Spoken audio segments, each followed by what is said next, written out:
Well, hi friends, it's me, Pastor Michelle at Harmony Creek Church, and I just wanted to make a video and read a special book for Juneteenth.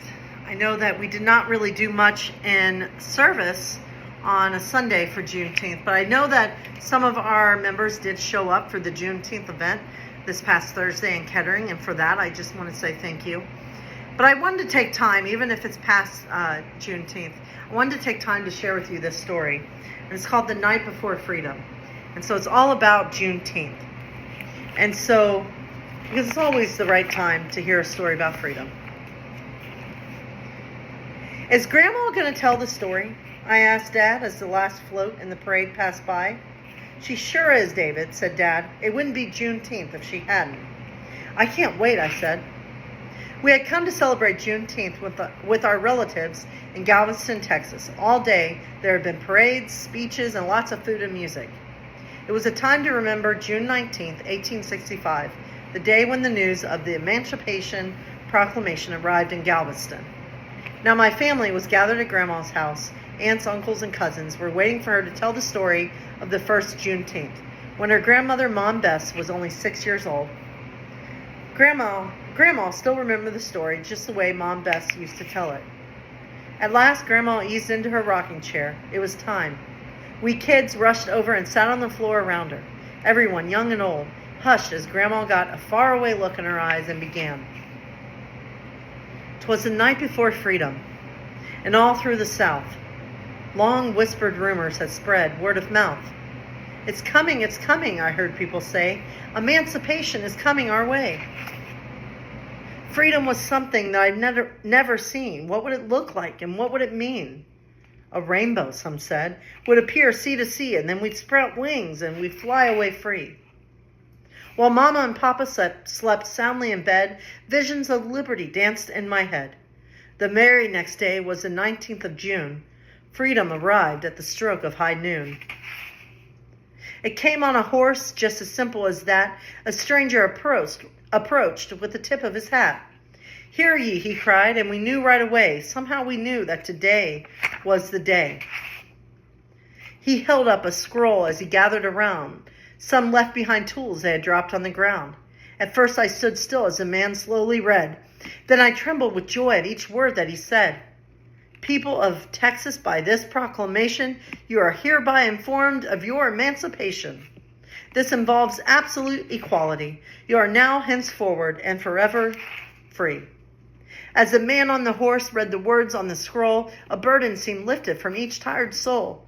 I heard singing and shouting and cries of, "We're free!" There was hugging and dancing, a true sight to see.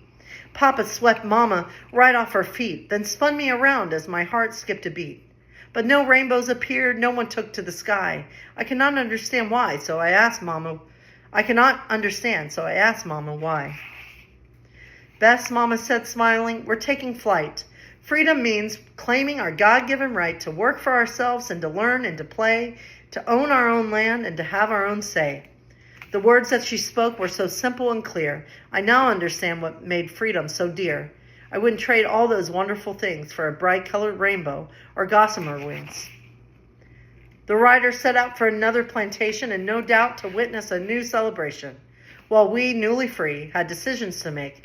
Where would we go and what road would we take? Mama and Papa planned all through the night. I knew from their words that our future looked bright. They were happy and hopeful and serious too, so I fell asleep knowing my dream had come true. Papa kept on plowing the red Texas clay. He worked hard as ever, but now received pay. We bought our own land and our family grew. In good times and bad times, our love saw us through. We enjoyed all the things that true liberty brings. I learned reading and writing, and that gave me wings. And as I look back, I'm still filled with awe and still dream of the things that I heard and saw.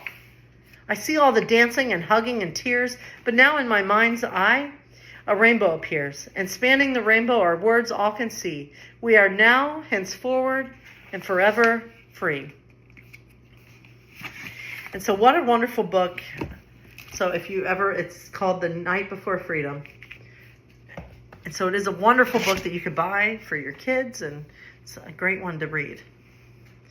But I know that here in our country, What's that saying, that we're not all free until we're not free? Excuse me.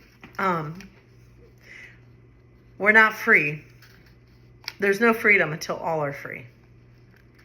And so we do still have the road ahead to work toward freedom.